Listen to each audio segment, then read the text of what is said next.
அடுத்து என்ன கேட்குறாங்கன்னா, நம்ம ஹரமுக்கு போகிறோம்ல, மக்காவுக்கு போகிறோம்ல, காபத்துல்லாவுக்கு போகிறோம்ல, அது போன உடனே மொத்த எதை கேட்குறோமோ அதை அல்லாஹ் ஏற்றுக்குருவான் அப்படின்னு சொல்கிறாங்களே, அது உண்மையாங்கிறாங்க.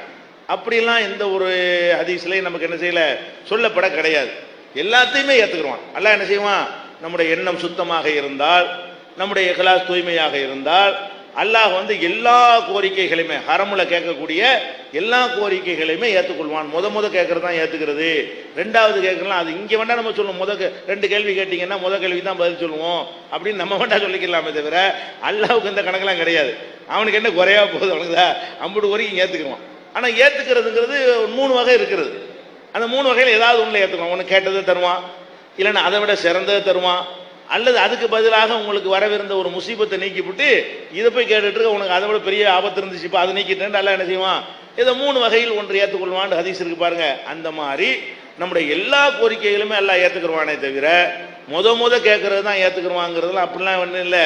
மார்க்கு தான் சூதாட்ட மாதிரிலாம் கிடையாது. அல்லாஹ்விடத்தில் வந்து எல்லாத்தையுமே என்ன செய்யலாம், கேட்கலாம். ஒன்று ஏற்றுக்கிறது அவனுக்கு 1000 ஏற்றுக்கொண்டா அவனுக்கு என்ன கஷ்டமா ஆகுன்னு ஆகிட்டு போகுது. ஒன்று ரொம்ப மனுஷன் தான் என்ன செய்வான், என்னோட எல்லாரும் கேட்குறீங்க ஒன்று வாங்கிட்டு போ, அம்புட்டு போய் தர முடியாதுன்னு சொல்லலாம். ஏன் கொடுத்தா குறைஞ்சி போயிரும்ல.